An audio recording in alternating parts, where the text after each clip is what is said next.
പ്രിയപ്പെട്ടവരെ ഒരു സെക്കൻഡ് ഞാൻ സുദീർഘമായൊരു പ്രസംഗത്തിന് ഈ വേദി ഉപയോഗപ്പെടുത്തുന്നില്ല. ഈ തിങ്ങി നിറഞ്ഞ ജനത പാലക്കാട് നിന്നും മലമ്പുഴയിൽ നിന്നും ഐക്യജനാധിപത്യ മുന്നണിയുടെ കേരളത്തിന്റെ ഭാവി തന്നെ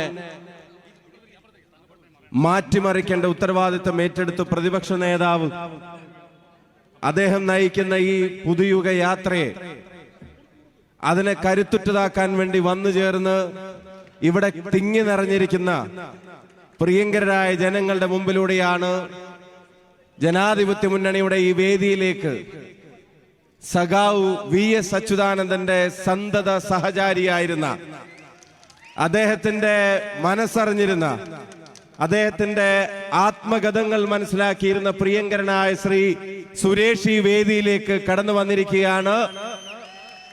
ഒരു കാര്യം വളരെ വ്യക്തമാണ്, നല്ല കമ്മ്യൂണിസ്റ്റ് ഇത്തവണ ഐക്യജനാധിപത്യ മുന്നണിക്ക് ഒപ്പമാണ് എന്നുള്ളത് ഈ കേരളത്തിലുടനീളം തെളിയിക്കപ്പെടുകയാണ്. അത് പയ്യന്നൂരാണെങ്കിലും ശരി, പാലക്കാടാണെങ്കിലും ശരി, CPM-ന്റെ ഭരണത്തെ മാത്രം സ്നേഹിക്കുന്നവരുടെ പട്ടികയിൽ നിന്ന് അകന്നു നിൽക്കാൻ ആഗ്രഹിക്കുന്ന നല്ല സഖാക്കളുടെ എണ്ണം കൂടിക്കൊണ്ടിരിക്കുകയാണ്.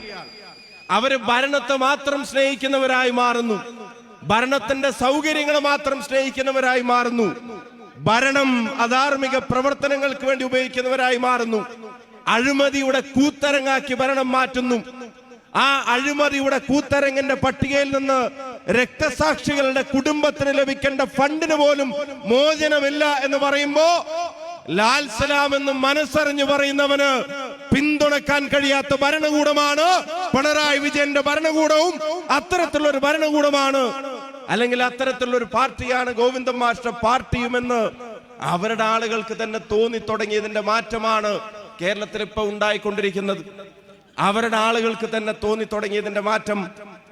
ധനരാജ് എന്ന് പറയുന്ന ധീരനായ രക്തസാക്ഷി, ആ രക്തസാക്ഷിയുടെ കുടുംബത്തിനൊരു സഹായം വേണമെന്ന് പാർട്ടി അഭ്യർത്ഥിച്ചപ്പോ അവനവന്റെ പ്രയാസങ്ങൾക്കപ്പുറത്തേക്കും സഹായം നൽകാൻ തീരുമാനിച്ച ഒരു ജനത ആ സഹായം 1 കോടിയോളം രൂപയിലേക്ക് എത്തിച്ചപ്പോ അതിൽ നിന്നൊരു നയാ പൈസ മാറ്റിവെക്കാതെ അത് പൂർണ്ണമായി ആ കുടുംബത്തിന് കൊടുക്കുന്നതിന് പകരം കുടുംബത്തിനൊരു വിഹിതം കൊടുത്തിട്ട് ബാക്കി നേതാക്കന്മാർ വകമാറ്റുന്നതിനെ സംബന്ധിച്ച് പാർട്ടിക്കകത്തൊരു പരാതി വന്നു.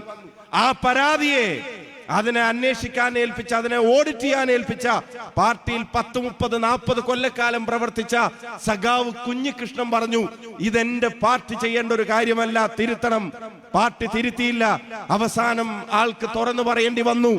നേതൃത്വത്തെ പ്രവർത്തകർ തിരുത്തണമെന്ന് പുസ്തകം എഴുതേണ്ടി വന്നു. ആ തിരുത്തൽ നടപടിയാണ് ഇവിടെ നടക്കുന്നത്. ഞാൻ പ്രസംഗം ദീർഘിപ്പിക്കുന്നില്ല. അപ്പൊ പാർട്ടിയെ, രക്തസാക്ഷി കുടുംബത്തെ പോലും വഞ്ചിക്കുന്നവർ ഭരണത്തെ മാത്രം സ്നേഹിക്കുമ്പോ അതിനെ തിരുത്താൻ തയ്യാറുള്ള നല്ല സഖാക്കൾ നമ്മളോടൊപ്പമാണ്.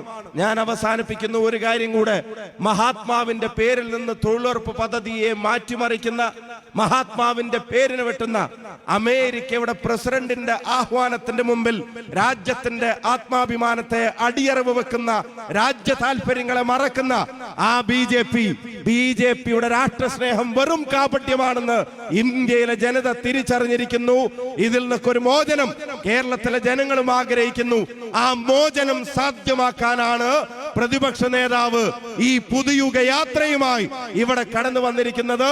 പാലക്കാടിന്റെയും മലമ്പുഴയുടെയും പേരിൽ ആർദ്രമായ സ്വാഗതം അദ്ദേഹത്തിന് ഈ വേദിയിൽ നേർന്നുകൊണ്ട് നിങ്ങൾക്ക് എല്ലാവർക്കും ഹൃദയാഭിവാദ്യങ്ങൾ നേർന്നുകൊണ്ട് നിർത്തുന്നു. ജയ് ഹിന്ദ്, ജയ് UDF.